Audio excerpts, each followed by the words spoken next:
You're not welcome here, and you're not welcome in a lot of other places based on your videos. You don't own this place. You don't own America. No, you should move on. Nobody wants you here. Please move out. Tyler, it seems like you discovered that anti-Semitism is lucrative, no? So Pat obviously thought that we should pay for their money, so why don't you move to a different country? So Why don't you go back to Israel? That would be my question. I got like public safety. I would say 150 calls about you already. What are they calling about? People trying to live a quiet life. You two gentlemen, I saw a video of you walking into 136 Hillside. They asked not Fair to enough. come back. Amazing. If you come back, it'll be a trespassing So charge. you say anti-Semitism, I say anti-Goyism. The Jewish community is extremely racist. You have a group of people that call themselves God's people. You are a Semite supremacist. Elon Musk has 12 kids. Why can't I have 12 kids? He pays for them. You're arguing that I should pay for your kids. I'm arguing that the government said. That's our money. I pay taxes. Excuse me, sir. What are you doing? Can I call the cops on you? Okay, that's it. We may be in a corrupt hellhole.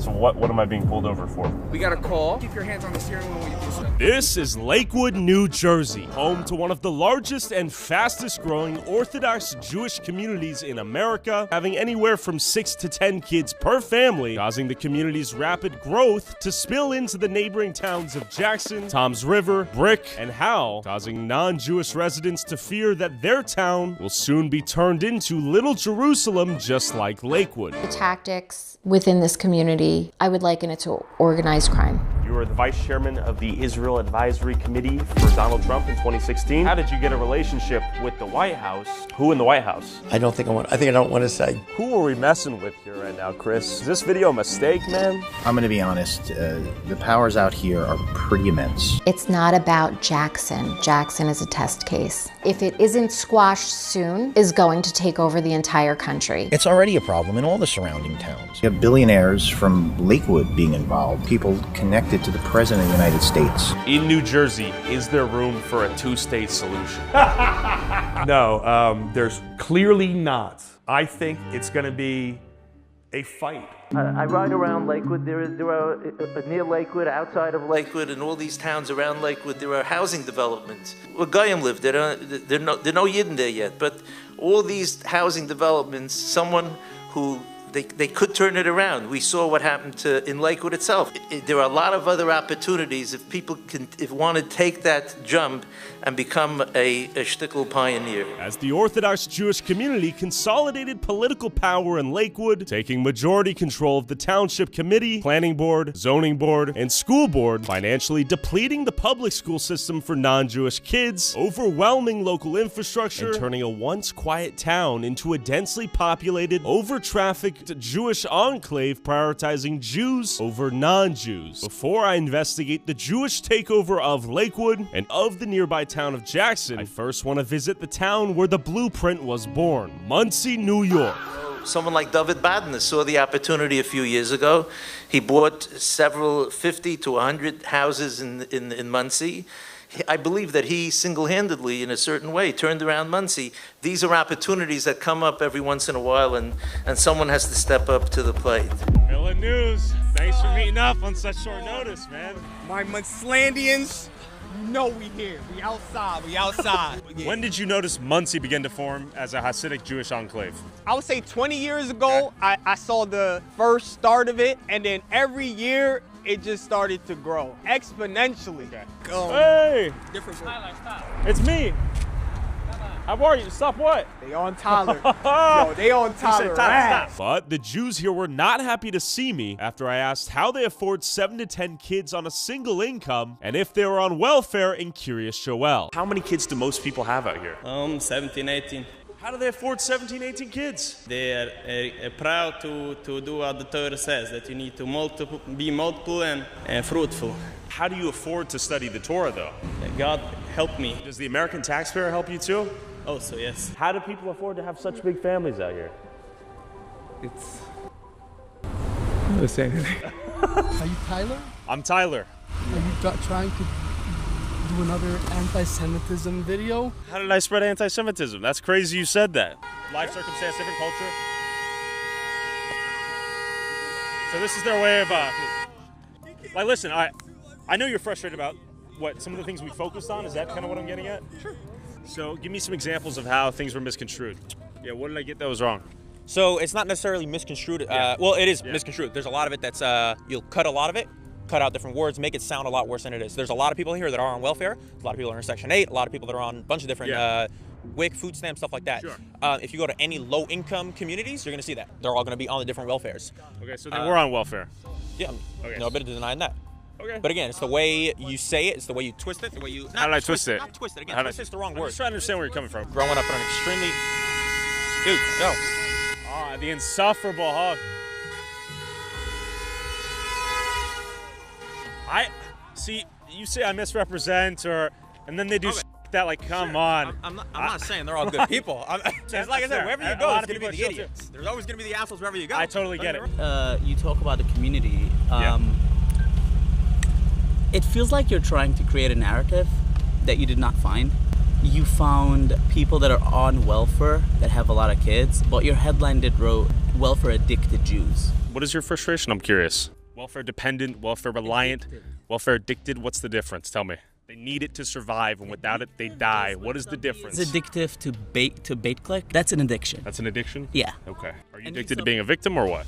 No. The Goyim were grateful someone was finally bringing up their town's issues. I show you. They take all my money, these people. You think they take the money? Good, man. Bienvenidos a Muncie con mi amigo. All right, see you, bro. How do you like living here as a non-Jew? So-so. Well, I don't what like do you mean the by area. so-so? Because they're ascetics. Do they treat you as one of them? Like, No, are you guys on the same page? No. They don't bother me because I don't deal with them. Okay. Do you think there is large-scale welfare fraud out here? Oh, yeah. Yeah? Yeah, it's a lot. They get away with everything. They get the Section 8, they get everything, the free housing and, you know. Do you think most people work out here in the Hasidic community? No. No? How do they afford their bills? I wish I knew. I would do the same thing, too. And what are your thoughts on the driving out here? I got to ask you that. It's the most important question. I don't want to talk about it. The driving is crazy. Okay. You got a stop sign over there, they don't even stop. They just pass, you know. That's why so much traffic and accidents, and it's crazy. You saw the Curious Joel video. Why was that video good? That video was good because I've been in East Ramapo for as long as I remember. I also went to Spring Valley High School. I've been in the school system, and we've definitely seen a lot of things, especially since our school board was majority private school owners, mainly Jewish white men, and most of our school was not Jewish. And they had control over our public school system over like the past 10 years, purposely voting no on our school budget vote so that way we would fail, and we lost about 3-2 schools. Basically, through block voting, Orthodox Jews won enough seats to control the East Ramapo School Board and went on to eliminate hundreds of public school positions like teachers and social workers, while approving millions of taxpayer dollars to be spent on their children's religious private schools, ultimately gutting the public school system for the estimated 9,000 black and brown public school students, while diverting that money to their private religious schools. They give us food that's rotten and it's cold and it hurts our stomach. I ask you, do not take our music program away. I love playing an instrument. My brother would be crushed. And the budget cuts were so devastating that in one instance, an elementary school shut down, and the majority Jewish school board then voted to sell it to a Jewish yeshiva for pennies on the dollar. Basically, the poorest, most vulnerable kids in these communities had their schools gutted and looted, all by a majority Jewish school board whose kids didn't even attend public school. We believe that some of the decisions that have been made by the board have not been in the best interest of the public school community. You don't like it? Find yourself another place to live. How was your education? My education, it was decent, but it definitely could have been better if we had the resources that we were allowed to have. But again, for the past 10, 15 years or so, people have been purposely voting no on our school budget vote, so that way we had no funding and money for our school. And, that was done purposely. And who was voting no? Majority, the Jewish community. You, drive around here, you'll literally see signs saying vote no for a school budget, which I think is crazy. Luckily, we were able to get a ward system to be able to get 3 seats for the wards, but if it wasn't for that, we still would be majority white Jewish men voting for public school students that they don't care about. Yeah, and they purposely go out their way to isolate us. We're basically isolated to the point where we feel like this isn't our home. A lot of people like to say they're ducking taxes and all that. There's truths and lies to that, but I could only tell you that I've only seen the bad part. The bad part is I've seen houses get broken down. I've seen certain spaces, buildings get destroyed for let's just say for more kosher customs, you feel me? So I want to thank you for showing our community. I don't believe in hiding. I believe we have a tremendous amount to be proud of, and like every community, we're different. We have our goods. Other communities have their positives. Tell me about what are some of the best things about this community then. Tonight at sundown, we shut our phones, we shut our cars, we go to shul. The most beautiful part of our religion, do you understand that Orthodox Jews can be anywhere? The sun is coming down and it's the last opportunity to pray what's called mincha, which is afternoon services. They could be in the most important meetings and they'll go pray. And they could care less about anything happening. The same things with Shabbos. We come home, our families are waiting. We sing Shalom Aleichem. We welcome in the Shabbos, and you'll say back Aleichem Shalom, right? Could they feed 10 kids Yes. without those programs? I am one of 10 children. You're My driving father- a G-Wagon, bro. My father was never on any welfare. I used to reuse sandwich bags to save my father a penny. That's great for you. You're not welcome here, and you're not welcome in a lot of other places based on your video. What about me, though? I love you, man. Ah! You are funny. You don't own this place. You don't own America. I can do whatever I want. Whatever you want. Get in your G-Wagon, get to work. You're not trying to bring people together. You never did, you never will. It's who you are. Somebody hurt you deeply, and I'm sorry. He was right. Someone did hurt me. Whoever told my sponsors to pull out after making one video exploring a community of welfare-addicted Jews. If you want to help me avoid ending up on welfare too, and get access to all of these videos early, and watch never-before-seen content I can't upload on YouTube, go subscribe to my Patreon at patreon.com/Tyler Oliveira for $5 a month. Back to the video. After speaking to frustrated Goyim in Muncie, I headed to Lakewood, New Jersey, one of the fastest growing Orthodox Jewish communities in America, where a similar Jewish takeover has taken place, leading to the gutting of the public school system, all while turning a predominantly working class Irish and Italian town into Little Jerusalem. I'm trying to merge a gap to see if there's any way that we could actually be one community. Because as you can tell, it's two separate communities. Look around. You will not see a non-Jewish resident here. We got the Yiddish bus. This is really all Jewish stores. Sure. Now, that pizza place, it's going to be kosher pizza, probably. A lot of these signs are written in Yiddish, and everything's insulated. Basically, you come here to this plaza, get everything you need. Quite convenient, quite 100%. Nice. Now, everyone can shop here. Of course, we could go in and they'll be friendly, but everything's geared towards one community. But and is it always this way? This part here, is this newly developed in the last? Oh, yeah. So this used to be a concrete yard. Got it. So we're almost where we're standing. Used to have rows of concrete trucks. Sure. It's bustling. Busy. Now, this place was packed with Jews buying groceries for Shabbos, but keep in mind, Goyim are fully allowed to come in here and shop whenever they please. They're very friendly. I don't think anybody's going to be nasty to us. Is a lot of the fear bullshit warranted? Definitely not. Definitely not. But I do think they don't feel comfortable enough to do it. But it's important to understand the bigger picture here. As kosher stores move in, more Jews move here too, creating a positive feedback loop where a town rapidly becomes a Jewish hub, ultimately changing the character and identity of a town, and in Lakewood's case, overwhelming the infrastructure. Before we explore the many implications of life for Goyim as towns like Lakewood become increasingly Jewish, I want you to understand how quickly the word anti-Semitism gets weaponized in real time out here. Tyler, it seems like you discovered that anti-Semitism is lucrative, no? Why do you think anything that you don't like to see is anti-Semitism? What have I said that's anti-Semitic? Go. When you talk about people accepting government money, and the overlay is a bunch of pictures of fraud, you're trying to twist it to make it look like we're doing fraud. There were welfare programs that were defrauded by Jews. What did I say that was a lie? There are Go. welfare programs that are defrauded by Yes, everybody. and I made a Minneapolis video as well. I've made several videos. Why are you being so sensitive? What you're trying to make it sound is like anyone who accepts government money in the Jewish community is doing fraud. That's your interpretation. What you're doing is dangerous.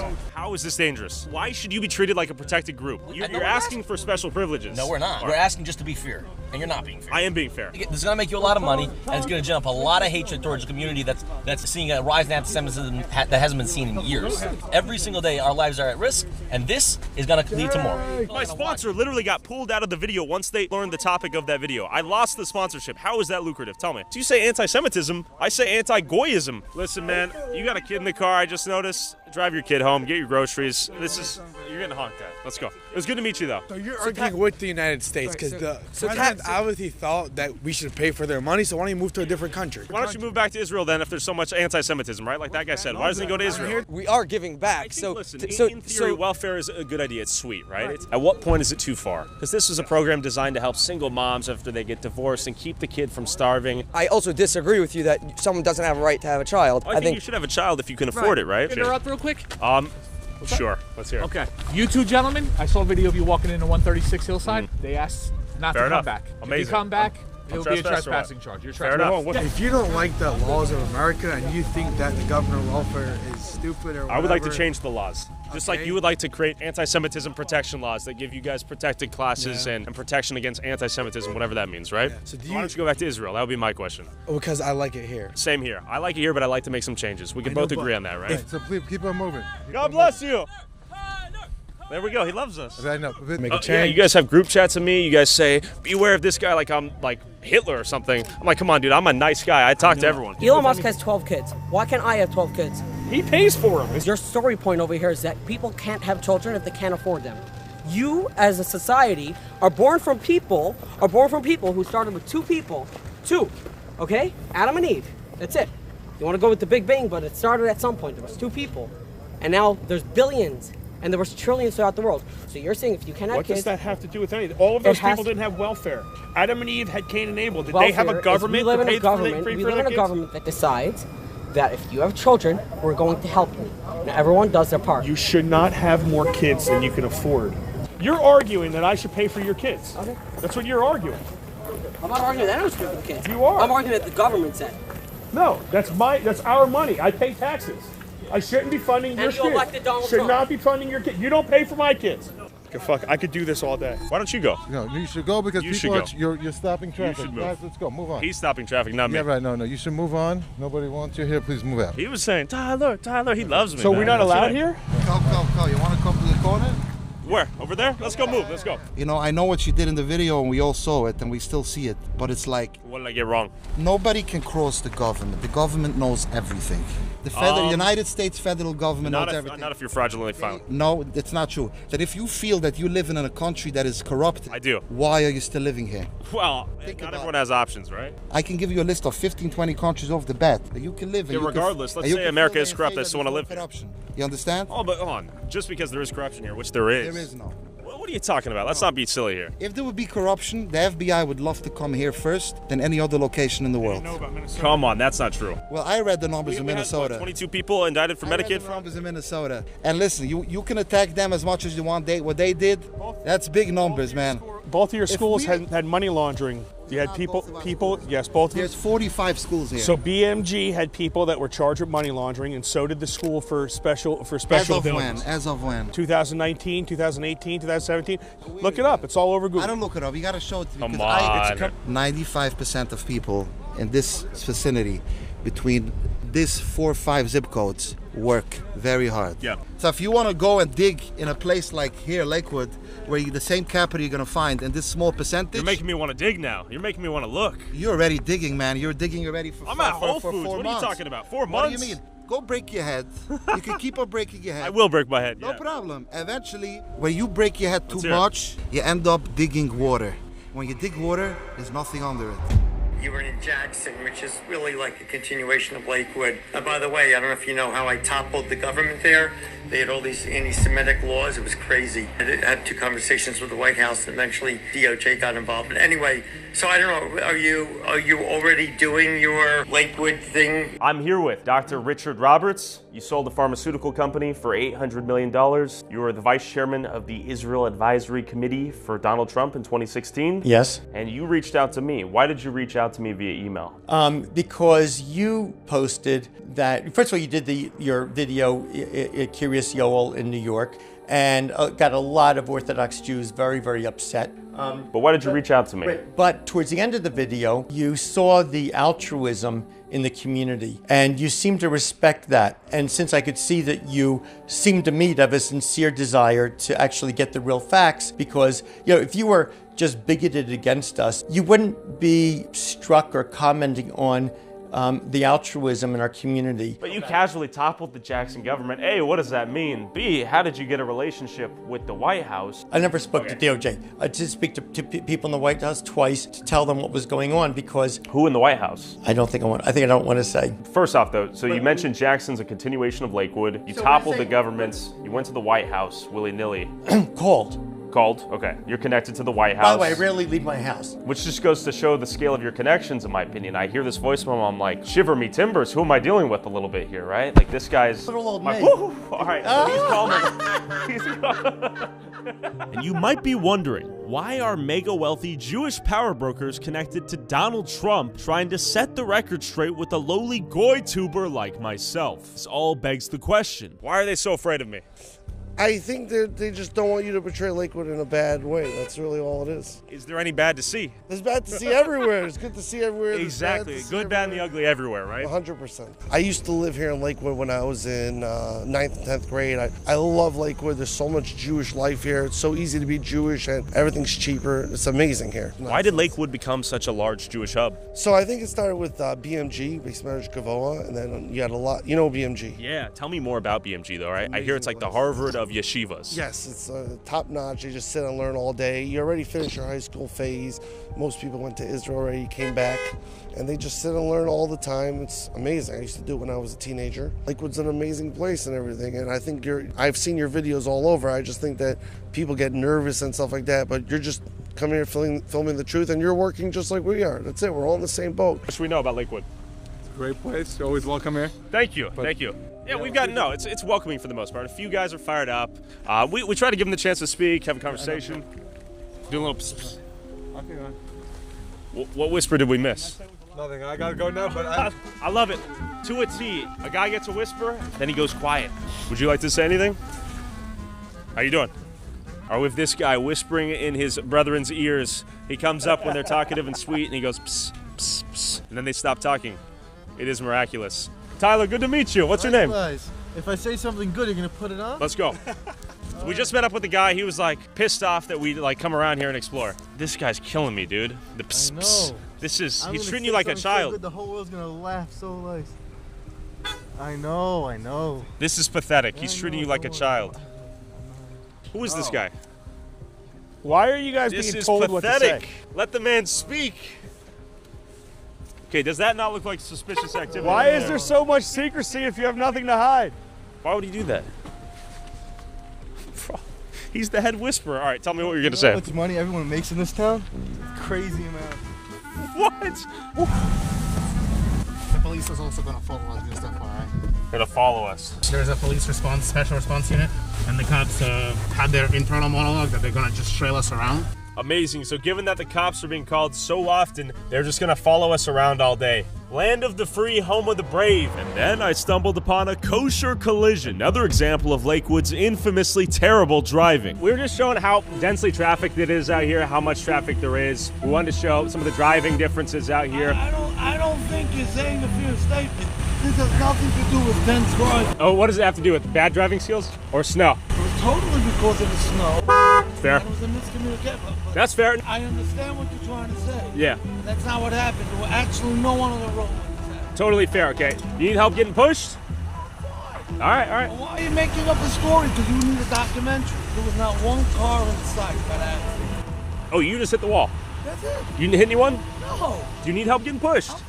Okay, we're gonna get out of here. Oh, you're good. Different than anyone else. You need a job. I agree. You need a job? No, I mean, I'm employed. I employ a lot of people, actually. Yeah, you make money for doing nothing. For doing nothing? Do you think moving capital and charging interest is something more valuable than I do, or what? What? I think you should write about Tell me. The hundreds of thousands of people that do favors for people every day. Tell me more. Open up a book. You never saw so many charity organizations as you have here in Lake. I know there's so many 501c3s, it makes me wonder. Are they all charitable? Are they fiending for tax exemptions? 100%. You know, would you say this is a great place to move to for a young family? If I have a kid or a wife, a young wife? Okay. Not just the Jews. My best friends are going. Okay, respect. What do we have here? We have a... Hey, it's good to meet you. You see that? I saw it. What is the name of that organization once again? Hatzalah. Okay, good to meet you, man. See you later. and we have Hatzola up here to help the community. Yeah, this guy doesn't even know what the First Amendment is. We're busy with the knives. Don't be a joker, bro. Come on. Yes. Come over here. Come over here. I need to get you like a second number, son. What's your Instagram? You got Facebook? No, I don't have. Look at these hundreds. My phone number's been leaked. You're a little child. Give me a number. I promise you. Why are you insulting? I'm not insulting. You just insulted. Come on, I'm a little child. So give me a number. I promise you I'll make it worth it for you. All right, look, give me your email. Give me your email. Give me your email. 732. Give you my number. All right, hold on. And what was your first name? Moshe. We're gonna do some big stuff. You're afraid, I see. I don't even know what's going on. Oh man, these guys are next level. I feel like I got dropped off on an alien planet. And you might be wondering, what is Hatzola and how are they able to blast through red lights like that? It's like a community watch, but they think they are cops. If you notice, they had their lights on and they just ran a red light, just like a police officer would do. No uniform. They had the Jewish uniform on, white pants and the curls. A Jew in a police car is what it looked like, but he's not a police officer, and he's blasting through the lights like he is a cop. There's a Hatzola billboard right there, Mike. And what is that for? I mean, you're asking me questions. I don't know if I have the answers to why. Because, once again, because there's competing Hatzola. You have competing groups of these. Of a non-profit volunteer emergency service? Yes. It sounds like a business, right? But literally every organization out here is a tax-exempt 501c3. If you dig through the filing, go on ProPublica.com, you'll be surprised to realize everything basically is a tax-exempt 501c3. Yes, because it's all through the religions. What are your concerns? Why are we interviewing you? So, I think I echo the concerns of many non-religious people in my area. And the biggest concern is how one group of people gets to act that is separate, segregated from everybody else. And that group being Jews. Yeah, yes, Jews, exactly, yeah, 100%. But you know what, it's in my area, it's Jews. In other areas, like you obviously see the Somalian, right? In Minnesota, there's things that are happening all over the area. But yes, in my particular area, it is Jews. And it's Jews that are expanding their territory. Okay, so my name is Jenna Galarza. I've lived in Jackson for approximately 23 years. I want to say it really started affecting me when I had my children. I have twins, they're 20 now. In assimilation perspective, you want to be able to teach your children how to talk to other children and, be part of other cultures. And that was when it really started hitting me. What hit you? Let's say if I would go to a store which was closer to Lakewood, I'm pushing a double stroller, I have twins, and I noticed that nobody would hold the door open for you. At one point, a door literally got slammed on my twin stroller, and I was just like, whoa. At that point, there wasn't a lot of Orthodox living in Jackson, but they were coming to our parks a lot. And they would come to the parks, busloads, vans full, and the park would just get turned upside down. I mean, we're talking about diapers being changed anywhere and being thrown on the floor. We're talking about children literally urinating in public and absolutely not interacting with your children. So listen, at that time, if it was a minyan, there was 10 men, not a big deal. But then you started to notice that it was no longer just 10 people. It was 20 people and 30 people. Just completely changing the feel, the character, the comfort that you once had in your neighborhood is no longer there. And another source of conflict is the Jewish community using residential homes as places of worship, often without approval from the Jackson Planning Board, bringing in tons of outside traffic and destroying the peaceful quality of the neighborhood. We can have if you work in an office and there's 10 Jewish men there, you can just take a conference room for 10 minutes. We don't need like a formal church. I've prayed in parking lots with, we're going somewhere and there's get other guys together and but if you're living in a residential neighborhood and this house becomes like a revolving door of people coming in and praying constantly, parking their cars, I imagine there's some quality of life concerns, right? Increase in traffic and the streets being covered with cars and people all over the place, or what? I don't think that's what really happened, but maybe on the Sabbath. But you'll have any Semites will probably say that because they don't like us, they don't want us. This home used to be probably about 1,100 square feet. It does have a new owner. Okay. Apparently, they did get permits to expand on their house. Most of the permits are just, you know, kind of just given. Nothing is really followed through. Okay. This home will be being used for a full-out temple. Temple. Yeah. Well, that means that they're going to be praying in this home several times a day, probably staying over on Friday nights until Saturdays. As you could see, there's no parking lot here. This is going to affect every person that lives here. And the other problem that I have with this, and that I think should be looked into, is there's definitely funding going to these places. If I was a concerned neighbor and I said, hey, they're building a temple, what the hell? What might happen next? You would probably be called an anti-Semite. You know, they will make your life miserable. Nobody wants to live across the street to a synagogue. It is a tactic of getting people to sell their homes, and they will have buyers for them. And you see this, and then you watch buildings get built before they're approved. They build and ask permission later, and then if they even don't get permission, they sue and they win for permission. So when you have all these things where they're creating hatred, they create the double standard, they create the animosity between two groups. And when I say they, I mean governments and people that buy off politicians to make favorable laws, because a lot of the shit they do is legal because they bought the politicians to make it legal. Do you think residents in Jackson who do not want Jackson to be majority Jewish or to look, feel, and sound like Lakewood, do you think that is anti-Semitic? Well, people have a right to freedom of speech and freedom of their opinion, even if they're going to be bigoted. Do you think that's bigoted though, right? Because I imagine you don't want this place to be Islamic. Only because the radical Islamists want to kill us. Other than that, I have no problem. And they're radical Jews and they're radical Christians, right? Which Orthodox Jews are radical Jews that want to hurt people? Many people could argue there are distinct sects of Judaism that are marginalized. I don't know. I'm just saying, you wouldn't want Lakewood to become predominantly Muslim. Radicalism aside though, right? Right. Just like Jackson residents don't want it to be predominantly Jewish. So if a Muslim wants to buy a house here and pay way more than what the house would sell outside of our community because of the fact that the prices go up and we come in, they're free to do it. Yeah, but I just don't think it's bigoted for you to not want it to be predominantly Muslim. Why would you? You're Jewish.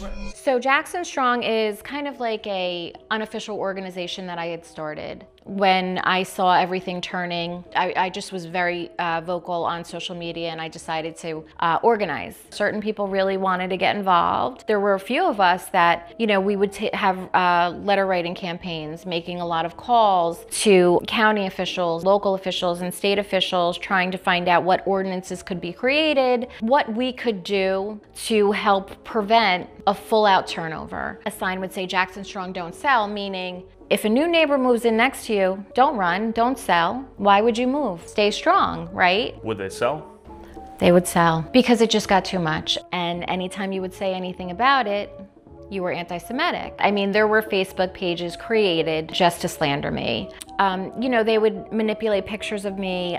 They would put, you know, Russian hats on me, a Hitler mustache. You know, these were things that were even coming out of Israel. At one point, there was a post where, you know, somebody had said that, you know, she needs to have an ice pick in her eye, you know, and something like that. I did go to the prosecutor's office, and my Jackson Strong page was taken down for no good reason at all. It was just taken down. There was a page, Rise Up Ocean County, which was a pretty important part of everything that was happening. That page was taken down also. However, it was hijacked. So when our page was taken down, just for stating the facts, when you're bringing out the Kaporis incidents, when they're cutting the necks of the chickens and blood is pouring through the streets, and then you're talking about that and you're posting videos, and all of a sudden your Facebook page gets taken down, only to be replaced with a complete anti-Goyim harassment page. And you could report that page over and over, and you could have a campaign of people reporting that page, yet that page remained up. Do you want Lakewood to be predominantly Muslim? Just you personally?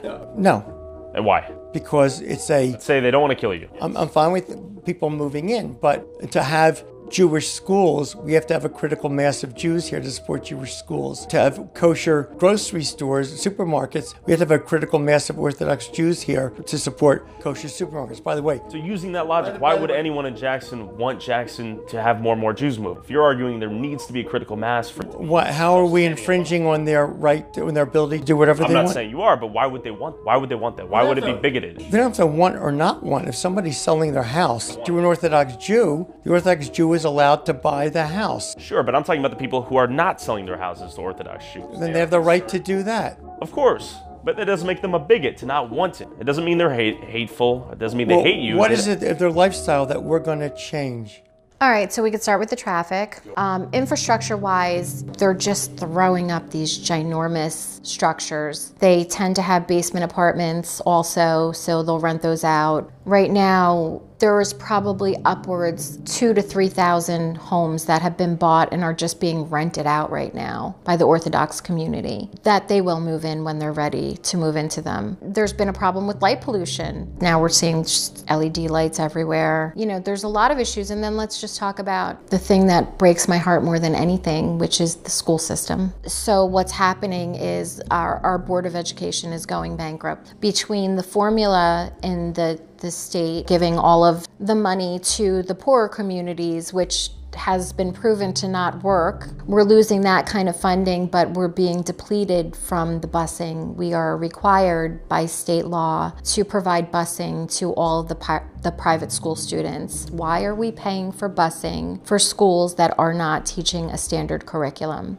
If 80% or 90% of their curriculum is religious studies, why are the taxpayers paying for that busing? And then to add insult to injury, we have recently sold 2 of our schools, and they have been bought by the Orthodox community. Who are you, Chris? I am a councilman in Jackson, New Jersey. What are we in front of right now? We're in front of the former Sylvia Rosenauer School. The school was unfortunately shut down due to budget issues in Jackson. It was purchased by a private school. Okay, so this is a private Jewish-only school right now? Yes. As the state cuts our funding, we continue spending more and more public money on private schools, and it's kind of creating the perfect storm that's destroying our public education system. So all of the school systems are completely strained by the influence of the Jewish non-students. They don't even use the public school system, but yet it costs the public school system a lot of money. We Orthodox Jews, we pay the full school taxes to support the public schools and for busing. And the only thing that we get to use is busing. You take Jackson Township, their pass-through budget was nothing in like 2017. What pass-through laws are, they're federal state laws where it says that the school system has to pay for the busing of private school students. The more people that moved into Jackson, they go to school in Lakewood. So no, Jackson has to bus their kids to Lakewood. Now they don't bus non-Jewish students. They have segregated busing. So you have girls bus, boys bus.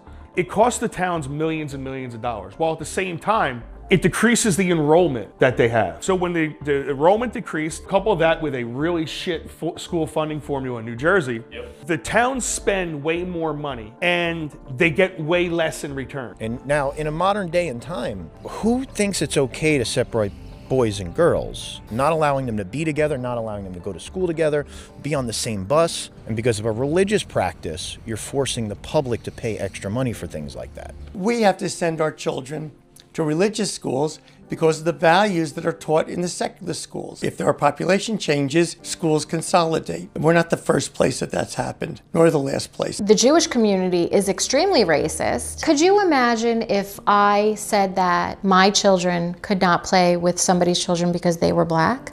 What a different conversation we would be having. Why is it okay? We only eat kosher food. If our kids play in a non-religious Jew's home, they might be given non-kosher food to eat. Also, we generally don't have televisions in our home and don't want to bring the secular values of homosexuality, of adultery, theft, of cursing, and go on and on. We don't want to bring this into our society. The Orthodox Jews are paying full property tax, which is how the schools are funded, and we don't get the benefit of the school building, the school teachers. So we have to also pay for our private education. So they're getting our money and we're getting nothing for it. Your funding is going to go down. You're going to have to make cuts. You're going to have to keep closing schools. They just shut down another big school, which is going to be converted into, it might be one of the world's largest yeshivas right here in town. Let's be real. New Jersey State is essentially a criminal organization because everything they do is for some type of special interest, for somebody to benefit somehow. They take a house, they get that house built for a public mikveh only for Jewish people, right? So they say it's for the public, but it's not. It's just for a select private group of people. The house is now a 501c religious organization, so it doesn't pay taxes, so the town loses the tax money. Yep. And then, like in this case, that mikveh was being built before it was even approved, so everyone sees that. This is going to be a mikvah, which is a religious bathhouse. Where women get purified. Correct. After their periods? Yes, and it prepares them for their childbearing time. Sex. Yes. Okay. Yeah. It's little things like this when they get in an area, they put what they need, their special needs. It doesn't benefit the community, anything that they put. It benefits only them. So this is a house of worship, a shul. This has been operating now probably for about 6 or 7 years. This is one of the ones that we first realized was non-owner occupied. Now, Meaning that you have a better chance of not having issues if you live in the home and you have prayer. But nobody was living in this home. Okay. Generally you should have to get the proper permits and everything. But our town has been very accommodating for bad behavior. As you could see, they did install a light for them here, so they could safely pull in and out and cross the street. And that's a symptom of the increased traffic into this location, right? A light just for this house. Correct. Just for this is zone residential. As I told you, we have to be together for schools, for synagogues, for kosher food. So you're gonna start buying the next block over. That happens to be Jackson and Tom's River. Now it's going into Howell because we're having lots of children, and thank God we're having lots of children. Thank God almost all of them stay religious, get married early, and they're having children, and the community is just growing and growing. So in Jackson, they passed regulations against Orthodox Jews, and not only that, they were harassing us. Let me give you an example. We pray 3 times a day, morning, afternoon, and evening. So Jackson, they were very unprofessional, very amateurish. So they had their code enforcement department counting the number of Jews on the street, and they left the emails on their Jackson Township email system. So when litigation ensued, it came out in discovery. So they say, I see 3 men wearing the garb, carrying Bibles, going into this house. And the inspectors would actually go onto the property and peer into the window to see if we were praying. Okay, so the house was zoned residentially, and it is being used as a house of worship?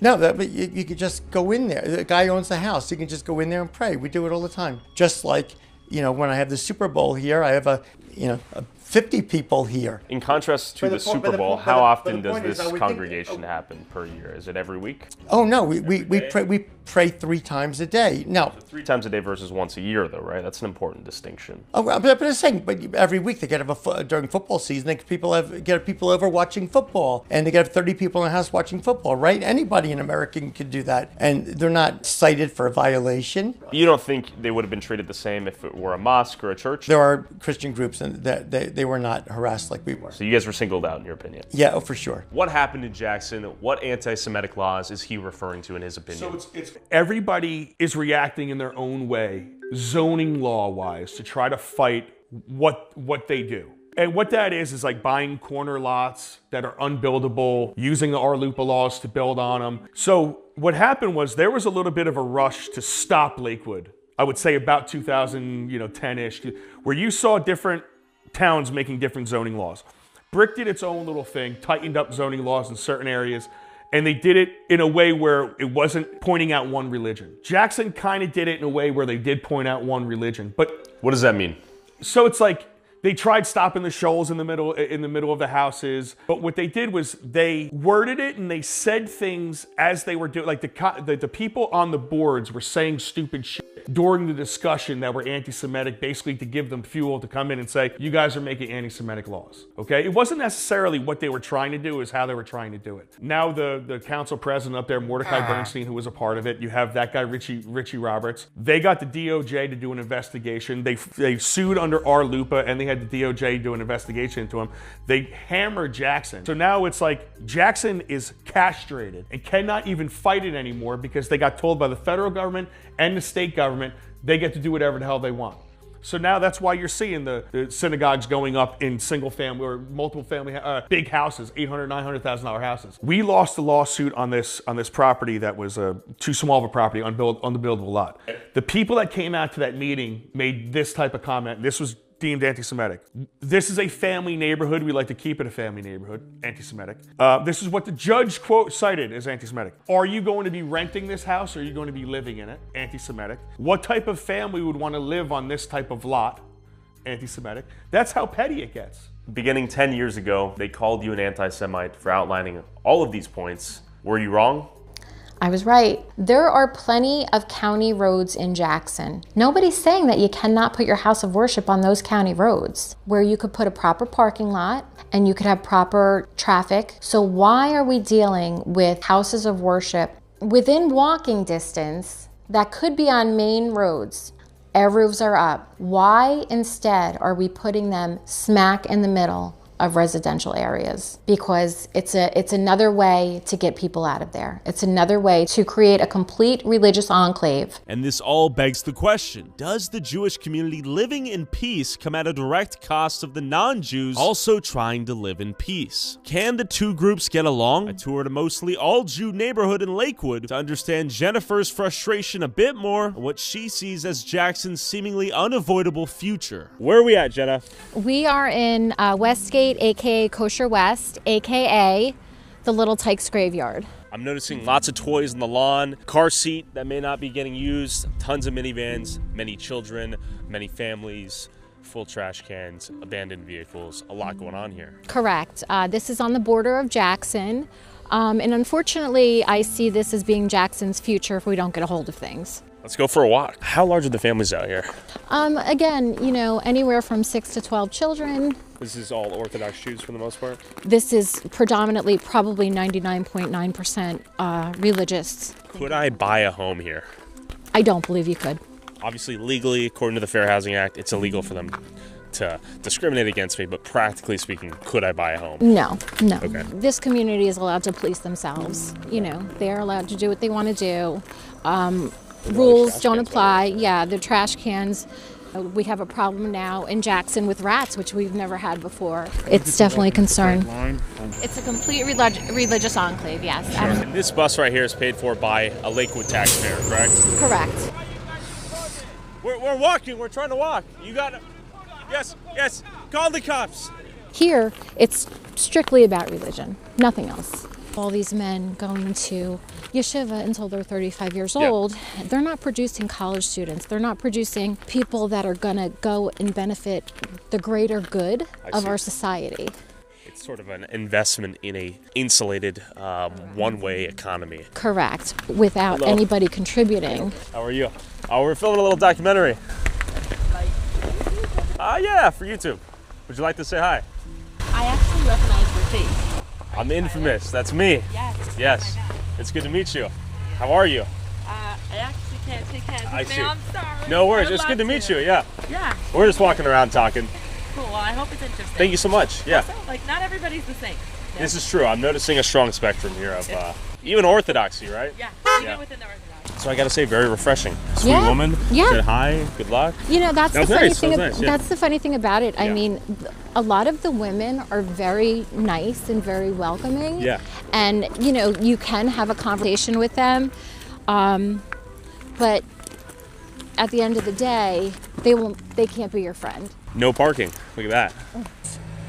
They don't want to live amongst us. They don't want to live with us. They just want to live and exist and not have us be part of their lives. I mean, we've had people stand up at our council meeting in Jackson and say, I'm sorry, we cannot let our children play with your children. For the Orthodox community, the reason that we choose sometimes to live with ourselves is because we are, as a culture, very careful with the influences our children have. My children don't know about, they don't have any access to YouTube, TikTok, Instagram, any of these things. And part of that safety is that after school, all of us as neighbors share those same values and rules and restrictions. It's about unity, it's about assimilation, it's about, you know, the American culture, and that's what we're losing.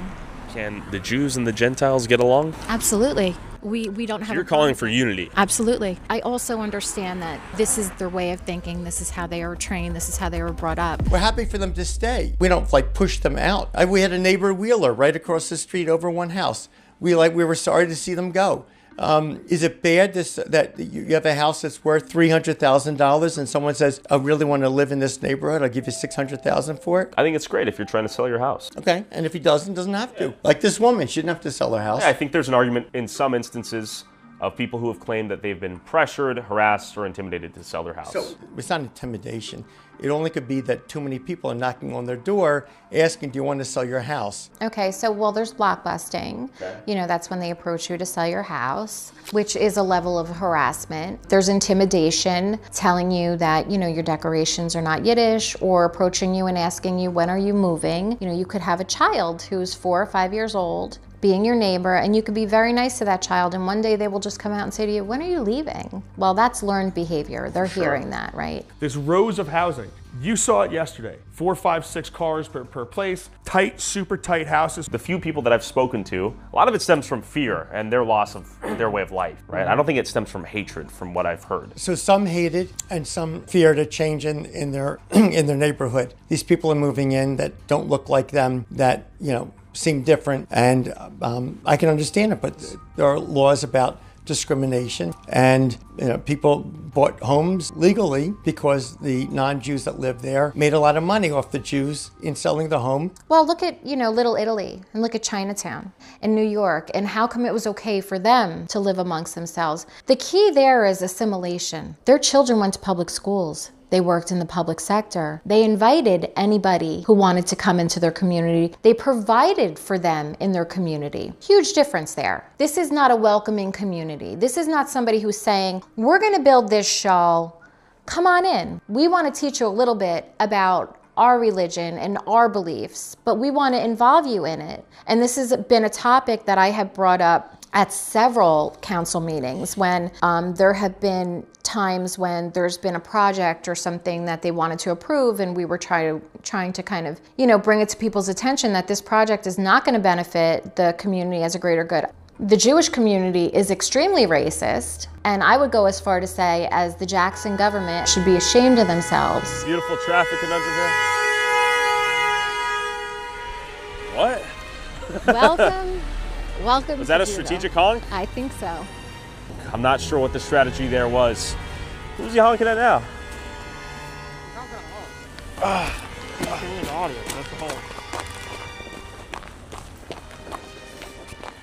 Gotta say hi. Hello! Alright, so you're just honking. I'm not sure what the strategy is. How are you? I came down and waved and said hi. We're gonna see how long he's just gonna remain honking. How are you doing? He's gonna break his horn. This guy does have a cheeky sense of humor, which I can appreciate.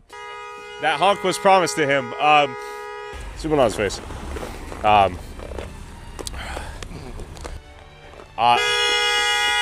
think I'm gonna sue. His kid's in there, he's doing that? What? Man, I think this guy actually might be immensely challenged, so we're gonna give him a break. So listen, we can talk all the niceties we want. There is hostility. Oh yeah, but you know what? That's not gonna happen walking down our streets. But as we were trying to escape and rest our ears from the Jews honking at us from all directions, I spotted these dudes tracking us. Turns out I had summoned the Shomrim Police, the Jewish community's internal police force that receives both federal funding and township funding. You guys want to be interviewed? No. Okay, respect. Are we in the heart of Lakewood right now? What do you know for? I'm just curious. All right, he's pushing it. What's up? You want to do an interview? Okay. I don't think it was nice how you portrayed the Jewish people. And what are we talking about? What's the context, real quick? What's the context? Are we talking about Curious Joel? Yes.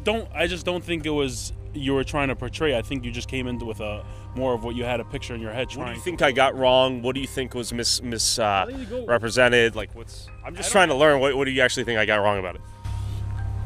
I just think there was agenda. You gotta elaborate a little bit, though. You know. What was the front of the YouTube page posted as? What was the inside the New York town invaded by welfare addicted Jews? Thank you. You answered the question. Was I wrong though? I actually think it's not true, but again, you'd say whatever you want. It's not welfare addicted. This is what it is. Welfare reliance, welfare dependent. What would be a better? Programs don't have it. All right. What are you arguing?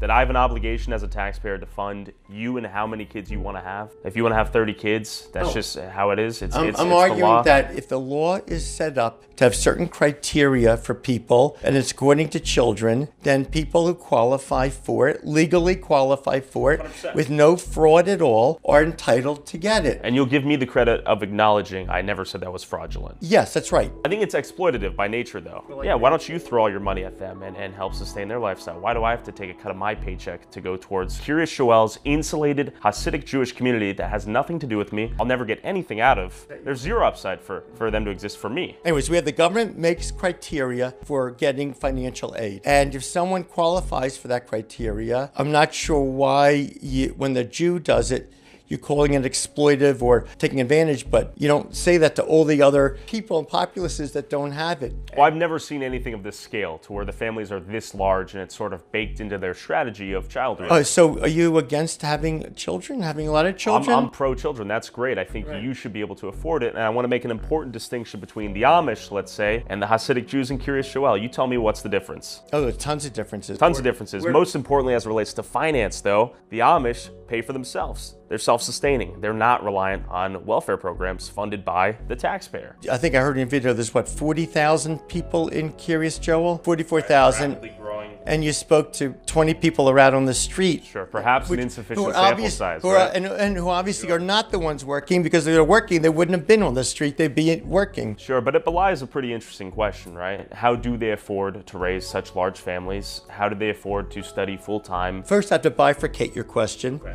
There's two groups. One is the ones who are learning full-time, and the others are the ones that are working. For Hasidim, almost all of them go out to work. However, when they first get married, for the first 2 or 3 years, they'll learn Torah full-time. The wife will work. They don't have any children yet, or maybe they have 1 kid or 2 children, and then they'll get help from their family. And if their income qualifies, which it probably does, for financial aid, they'll get financial aid. Okay, we got this guy following us. We're playing games now. We got the security van rolling on us as we roll on them. We got 1, 2, 3 police.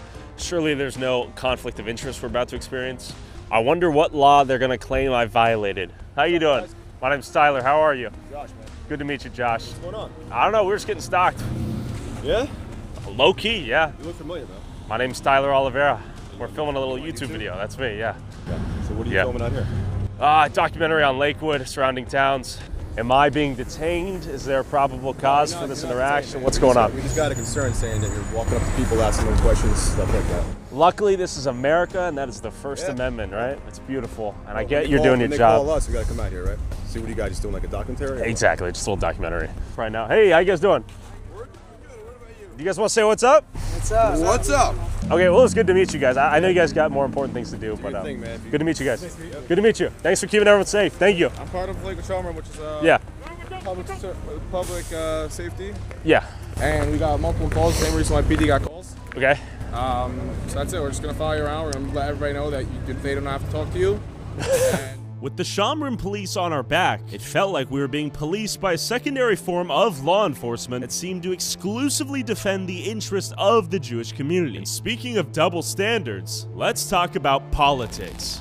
I firmly believe that the tactics within this community, I would liken it to organized crime. We have an ultra-Orthodox person as our council president. You know, you can't think that there's not going to be things happening and rules and laws created to make his community stronger and better. When do you eventually become involved in Jackson politics, let's say? You live in Lakewood, you don't even live in Jackson. Why do you even get involved? What happened was this act of discrimination against the Orthodox Jews in Jackson was going on for about a year. And I had people calling me from Jackson with like anonymous numbers, Orthodox Jews, because they were afraid for their safety.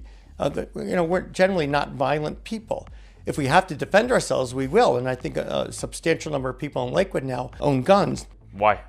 Why? They became fearful? Oh, yes, because of the rise of anti-Semitism and the attacks on Jews. After about a year of them calling me, I really couldn't take it anymore. They're suffering. Why did you topple the government? I told you why. How did you do it with ease? Oh, it was not with ease. It was a tremendous amount of work. Okay. Agent in Manhattan, trying to get the stories out to the press. And then I met with this political group, like I said, who ran senatorial campaigns. We got the We got the cell phone numbers of all the people in Jackson, and we planned to text. We started a website called familiesforjacksonjustice.org. By the way, I've since abandoned the website. Anti-Semites took it over. It's like when the Republican Club, which was vehemently anti-Semitic and run by the mayor of Jackson, had a U.S. Senate candidate, Republican candidate, there for their meeting, I had spies inside the organization, non-Jews, who were telling me what was going on. So the Republican Club, they had their senatorial candidate about to speak. We then texted to everyone in Jackson 5 minutes before he spoke, here's this new website exposing the religious discrimination. I had it populated with all kinds of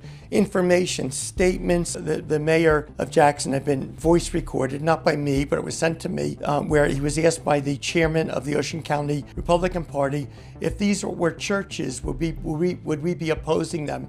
He said, absolutely not. It was discrimination against Jews. They were going crazy with all the things I was doing, putting pressure on them. There was fighting going on among the elected political people. Resignations had started. And then I put out the ad on Fox News. New developments in that deadly attack in New Jersey. Surveillance video shows they clearly targeted that Jewish market. There's a synagogue located next door. There is no question that this is a hate crime. Anti-Semitism is on the rise, and now it's coming from Jackson Township's government.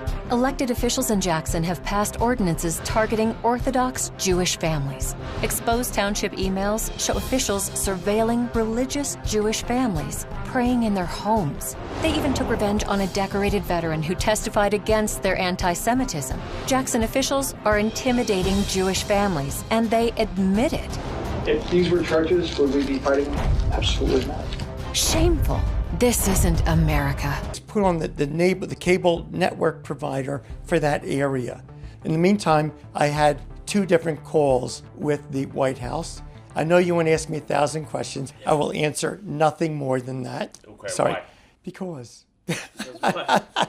And to be fair, the mayor's statement seems pretty damning, right? Him saying, "I wouldn't do this." If right. Up. And you heard that. You heard that on the commercial. Yeah. By the way, it seems discriminatory. By the way, he's one of my best friends now. Life's long. Because here's what happened: more Orthodox Jews kept moving in because of the financial and demographic forces I told you about, and we started to become a larger part of the electorate. And he was coming up for re-election as mayor, and he asked someone if he could come here and apologize to me. And he came here and he said when he signed those resolutions, he knew it was a wrong thing to do. But he said he was under so much pressure from all the political types in Jackson and the people who have constituencies, and they were yelling at me, so he just signed it. And he wants to tell me now that he regrets doing it, and he's going to work to get rid of those regulations. Then that result was the Orthodox Jewish community embraced him, and we supported him. And I became the largest donor to his re-election campaign.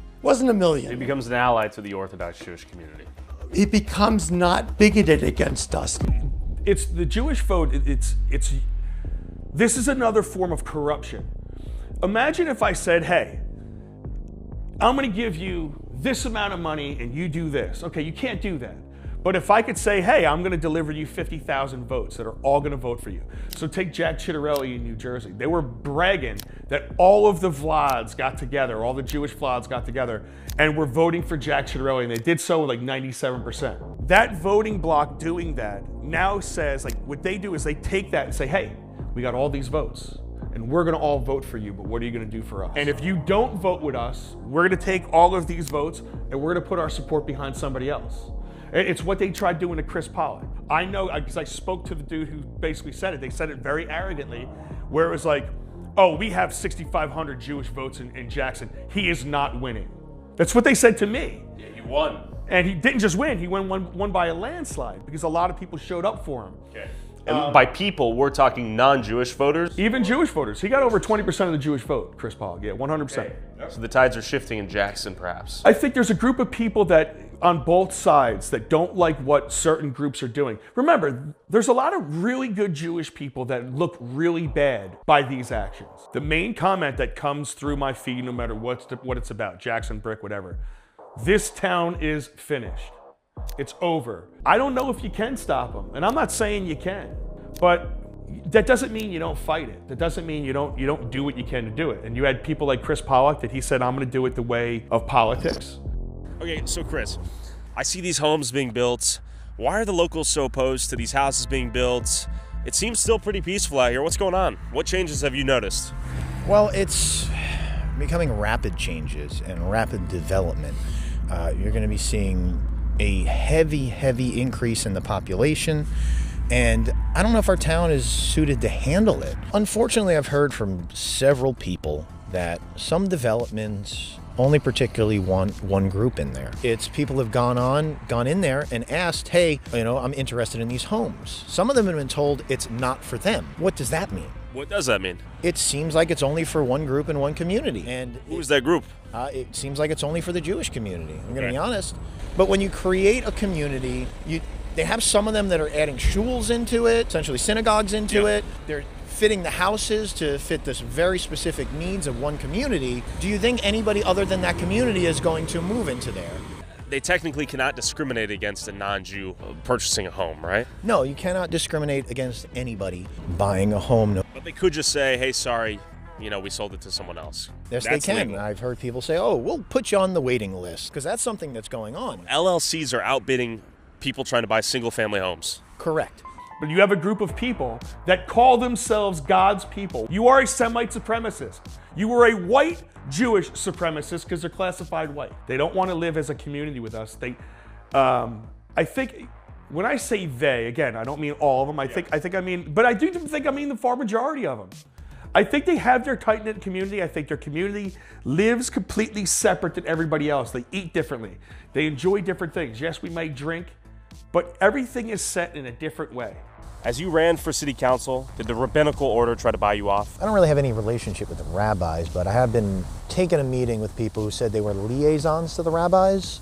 They went around touting how many votes they controlled. They told me pretty much straight out that they control certain politicians in town, and if I cater to their community, I might have access to the block vote. Who did they say they control? They said they control our mayor and our council president. After a year, I couldn't bear it anymore, so I got involved. I hired a political campaign group out of Washington, D.C. that does political campaigns for Republican senators. I think they did Ted Cruz, and I wrote a letter to the mayor of Jackson telling him all the things I was going to do if they wouldn't reverse these discriminatory laws. In the meantime, there's another Jewish group called the Aguda that had a lawsuit against Jackson based on RLUIPA. That's a Religious Land Use Institutionalized Persons Act. And it says that the municipality, it's a law, federal law, municipality is not allowed to discriminate based upon religion. And in their lawsuit, then showed all the emails from Jackson, all the things they were doing, conspiring against, executing to try to make life miserable for Orthodox Jews there.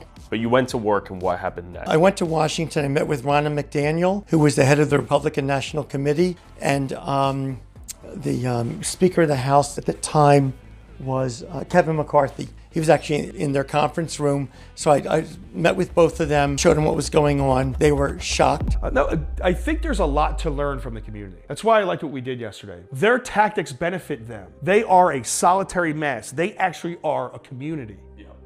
You can't deny it. They are not fighting over Trump or Biden. They're not fighting over left or right. They're not fighting over masked or unmasked. Us versus the world. It's antimatter, right? It's like everyone in our towns, we're fighting against antimatter. We're not focused on what actually matters. We're not picking each other up. We're not one community. And I'm not talking about communism or any of that shit. Yeah. I'm just talking about caring about the person. They hitchhike. What other world will you see hitchhiking in America in 2026? Nonstop, yeah. That's a testament to how high trusting they all are. So there's something to be said about that. And there's a lot, I would love to see our kids playing again off of, getting out on bikes and getting out playing basketball and football and all of those things. I would love to see that. I'd love to see us act a little bit more like that. We need to fight back against the state. God, we've had large lawsuits against us because they tried to keep out this problem. We've had the Department of Justice come down on us. Billionaires connected to the president involved in all this. What's happening in this little town in Jersey is bigger than people think. And what's happening here in Jackson, will that become a problem in other small towns? It's already a problem in all the surrounding towns. Is the cop gonna go? Okay. Get us on the cop. We got the corrupt police pulling us over for what? We'll find out. We may be in a corrupt hellhole. Double cop car. We're getting pulled over. We got double police, potentially nothing better to do. Let's find out. We weren't speeding. We weren't violating the law from the best of my understanding. You have your driver's license registration What am I insurance? being pulled over for? I'll tell you that soon as you Is there give me- probable cause? Yes, there is. What we got exactly a call. is that? We got a call on our phones For a suspicious person. With, What's with suspicious video, about me? With video cameras. There's nothing in front of a suspicious school. about expressing our First Amendment right. No, though. you're good. So what am I being pulled over for? We got a call, just so you know, you're being audio and visual recorded. Sure, okay? likewise. So we got a call from dispatch. Sure. Saying there's a vehicle. Okay. With 2 men in it, videotaping in front of a school. When we get a call for that, that's our probable cause to stop you because they described your vehicle. So I'm asking you. What's illegal about the fact that we're recording? There's nothing illegal about it. Sure. I don't care that you're recording because I'm recording too. I just don't know all who ears. you are. And I don't. But for my safety, I want you back in the car. Well, Okay. So Yeah. back to me talking to you. My name's Tyler, by the way. How are Jonathan you? Basillo. Yeah. Nice to meet you, sir. Good to meet you, yeah. I'm stopping you. Could I have your credentials, please? Do I have an obligation to self-identify right now? I need you to identify yourself on this stop. Yeah, no, I totally get where you're coming from. Yeah, We're it's filming a a little lawful stop documentary because piece. they described your vehicle to a T. Totally get it. I'm just trying to figure out if there's actual... Can I just ask you a question? Yeah, I can tell you what we're up to if that's... I just want to know who you are. Yeah, my name's Tyler. Oh, very good. My name is Yeah. Jonathan. Like, explain that Yeah, to good you. to meet you. I stopped you. Totally get it. Yeah, we're just talking about the changes in the town here. yeah. We went to that school specifically because but it shut yeah, down. it's or- very. You see what I'm saying? Like when you To- have a camera Well, in sure. front of a school with kids. I mean, can if my understand. kids go to that school, Sure. I wouldn't want my kids to be video recorded. Sure, we didn't enter the school. We were on the sidewalk, basically, It doesn't yeah. matter if you're in a certain distance of a school. Okay. All right, sure. You can have it. And just do me a favor. Keep your hands on the steering wheel when you do so. Thank you so Hands much. on the steering wheel. Yeah, I just don't know what's in the car. Like I said, I don't know Come who you are. on. I don't know who you are. That seems a little extra. No, that's how That's I am. definitely extra, but you can have it. There you go. Thank you so much. I'm not saying I'm giving you a ticket or Sure. anything like that. I'm just identifying. You got the who badge, you are. man. Yeah, do your thing. No, it has nothing to do with having a badge or anything Okay, like that. then. Stay near the car, okay? Don't come near us. Is this slightly excessive? It's absolutely excessive. It seems like a bully tactic. Yeah, well, I don't know who placed that phone call. How you doing, man? Hey, what's up? How are you? How we doing? Doing good, getting pulled over. You know what we're up against? Small town police department, small town politics, lots of money. All right, so apparently the reason why these cops came out of thin air is because who just got called? Well, we're going to find out. The council president just called me. So who is Morty Bernstein? He is the council president in Jackson, New Jersey, and the most powerful man in the town. Does he have the police in his pocket? I don't think he has the police in his pocket at all, but the man does have an incredible amount of power. He's involved in political action committees with very rich and powerful developers, a lot of political connections. Who are we messing with here right now, Chris? Was this a mistake? Is this video a mistake, man? I'm going to be honest, the powers out here are pretty immense. Like I said, it goes up. You have billionaires from Lakewood being involved in what's going on in Jackson. People connected to the President of the United States. If we zoom out, where does this all end? Right now, it's gone to every town on the outskirts of Lakewood. They're buying up everything. Even if they're not occupying things, things are being bought up. I always say it's a real life game of Monopoly. So it's gone into Brick, and it's gone into Howell, and it's gone into Jackson and Toms River. Now it's going into Manchester. There are large portions of property being bought in South Jersey. We cannot keep up with this. How do you combat a group of people chosen by God practicing rampant ethno-nepotism? Here's a problem, bro. One Jewish dude in Manchester said to me this: you guys will never come together because you have no shared sense of purpose. And that hit me because he's fucking right. Jews have a shared sense of purpose in what their outcome's gonna be. And that's to expand the religion, that's expand their people. We don't have a shared sense of purpose. We're too busy arguing with each other. We're too busy talking Trump. We're too busy yelling about ICE. We're too busy focusing on Epstein's list. We don't have a shared sense of what is America and what are we trying to accomplish together. Americans don't have a shared sense of purpose about America. Jews have a shared sense of purpose in what their outcome's gonna be. The only way that you're gonna stop it, and the only way you can fight back about it, is by getting people that have a shared sense of purpose in the numbers that matter. Getting enough people with their eyes open to say, holy shit, something has to be done here. You have to get rid of the RLUIPA laws. I don't think it's ever been challenged by the Supreme Court. It has to be taken to the Supreme Court. I think it violates the Constitution. You have to fight fire with bigger fire. And the sad part about it is they have the biggest fires.